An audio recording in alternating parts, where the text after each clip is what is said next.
Paano kung yung 100 pesos mo lang noon ay naging bilyon-bilyon na ngayon? Yan ang kwento ng mga legit rags to riches sa ating bansa. Ito ang 5 bilyonaryo na lumaking mahirap. Nako, yung number 1, sobrang mai-inspire at maiiyak ka. Number 5, Julie Gandionco. Kita mo to, sari-sari store vendor lang ito noon, pero ngayon, nagmamay-ari na siya ng pinakasikat na bake shop dito sa Pilipinas. Siya si Julie Gandionco, the famous name behind the Julie's Bake Shop. Actually, marami rin pinagdaanan si Julie bago niya nakamit ang success na ito. From a canteen worker, na-notice niya na in demand ang tinapay, so at the age of 50, she decided to take risk gamit ang puhunan niyang 19,000 pesos lang at nagpatayo siya ng kanyang unang panaderya. Ang pangalan ng panaderyang yon, Julie's Bake Shop. This was 1981. And luckily, naging patok ito sa lahat, and cut to present, meron na itong 522 outlets nationwide. At si Julie, isa na ring ganap na multi-billionaire ngayon. Ang kanyang net worth, mataginting na 12.2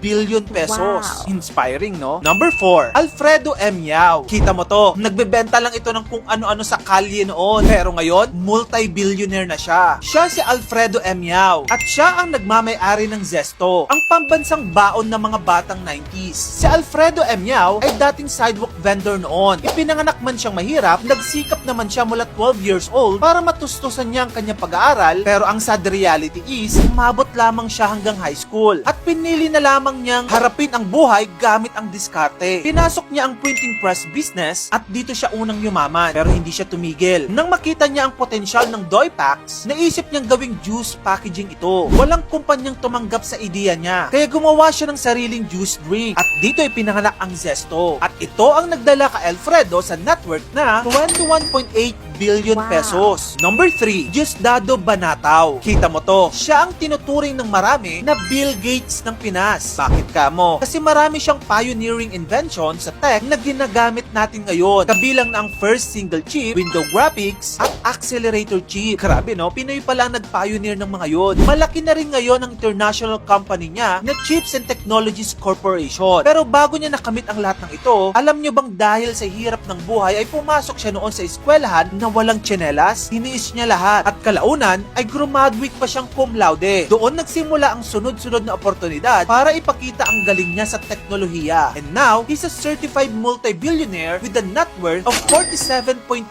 billion pesos as of 2024. Grabe, kahanga-hanga tong si Diosdado. Number 2, Mariano K. Kita mo to, alam mo bang ang laman lang ng bulsa niya noon 100 pesos. Pero ngayon, siya na ang nagmamay-ari ng pinakamalaking drugstore dito sa Pilipinas. And that drugstore is Mercury Drugstore. Ano ba naman kasi, kahit saan ka pumunta, talagang may makikita kang Mercury. At guess what kung ilang branches na mayroon siya ngayon? 1,200 branches na nationwide. Si Mariano K noon ay nagsimula bilang empleyado ng isang drugstore kung saan niya natutunang magnegosyo ng pagtitinda ng mga gamot. Dahil sa mataas na demand ng antibiotics, ginamit niya ang 100 pesos na kapital noon para magtinda ng mga antibiotics sa lamang ang isang kariton. Sa kita niya, itinayo niya ang unang Mercury Drugstore noong 1945. Pumanaw siya sa edad na 96 years old, leaving a net worth of a staggering 50.8 billion pesos at ngayon, mga anak niya na ang nagmana ng kanyang butika. Grabe no, ang swerte ng kanyang angkan. Number 1, Socorro Ramos. Kita mo tong 101 years old na matandang ito? Alam mo bang mula sa 211